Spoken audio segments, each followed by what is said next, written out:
babysitting. I'm kidding. No, it's well, basically everything. I think there's a bit of a cliche going around that you're the fifth member of the band, or like the extra member of the band. Really, different people have different takes on what management involves. A lot of people, will clock off at 5 p.m. and you can only contact them during business hours. We're a little bit more hands-on than that, because the reason that we take artists on is because we feel some sort of emotional attachment to them. They don't necessarily have to be of commercial appeal. That's our job.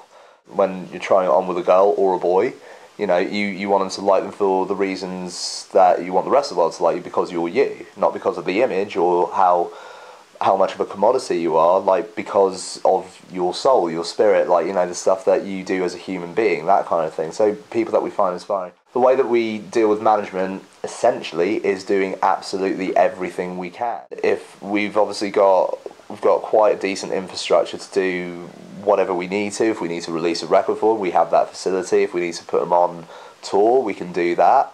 It really depends on the context of the artist, really, like what they need, and are we best equipped to give that to them? Understand what makes them tick, understand what pisses them off, understand what makes them happy, what motivates them, what demotivates them, get to know the person. But then again, a lot of people don't like doing that. They like maintaining that barrier, and keep it professional. I mean, we are professional, but in a very intense kind of way, I guess is the best way to put it. I've got to love it, really. It depends if I'm a fan of it or not. Would I be prepared to get that tattooed to my arm, for example? Could I literally wear it on my sleeve? It's got to be good, and we've just got to love it.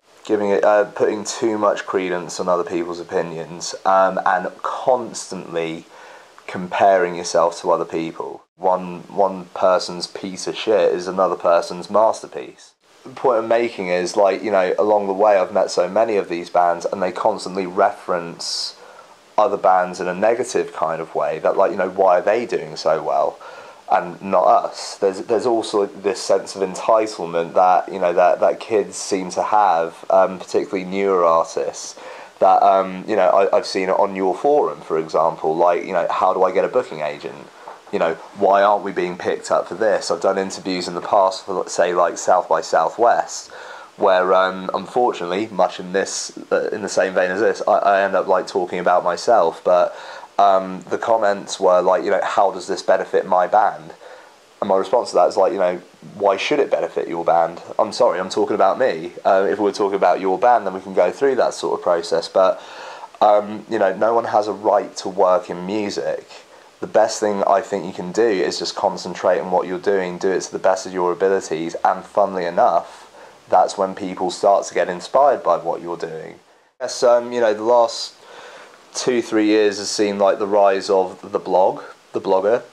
So we've got this wonderful tool called the Hype Machine, which I kind of resent, given the way that I'm talking about it. Maybe you can tell that I'm slightly, it's called the Hype Machine.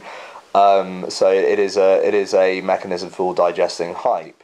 The ones that I'm a bigger fan of, the ones that actually voice an opinion. I think a lot of blogs exist as a showcase for the individual running them as to why they should have a paying job at, say, a record label, or as a scout somewhere at a management company or something like that, which is fine. That's not, obviously I'd be a bit of a hypocrite if I said that wasn't, part of the intention around Killing Moon, but yeah, I think the ones that actually have some sort of opinion around the tracks that they're talking about, why do they like it, as opposed to just saying, oh, this should be big because of what other people are saying. That there is that kind of knock-on effect, and of course blogs read other blogs.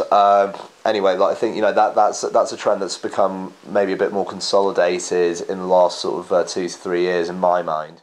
Other trends, I guess, digital distribution is more readily available than I ever remember it being. You do have certain platforms like CD Baby and TuneCore, and I guess Island Records have rolled out this new thing called Spin Up. So the ability to get your music to market, to get it onto iTunes, is really, really not that difficult. The marketing bit still needs a little bit of help, a little bit of elbow grease. But say, for example, you wanted to start your own label, it's really not that difficult anymore. Certainly not with the amount of, I guess, educational tools that are around, or the availability of these sorts of resources. It's definitely gone up in the last 2 years, I think, in my mind. I guess that there are more labels around than I remember being, but what the more exciting ones that I like are not just the record label.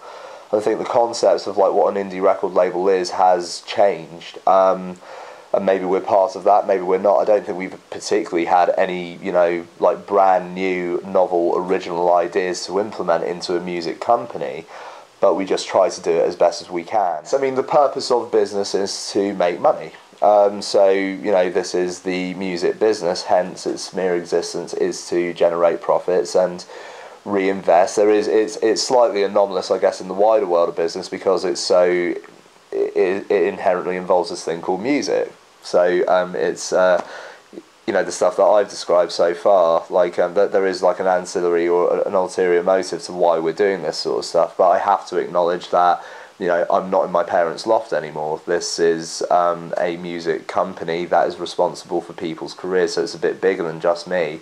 It'd be very easy for me to sit here and preach the gospel of independent music, and it's like, yeah, you got to do it for the music, man, that kind of thing. It's like, yeah, I do, and I still try to adhere to that, which is why we're still very selective about who we sign. But there is the business aspect which does come into it. Hello, my name is Achal Dhillon. I'm the managing director of Killing Moon. Tap in.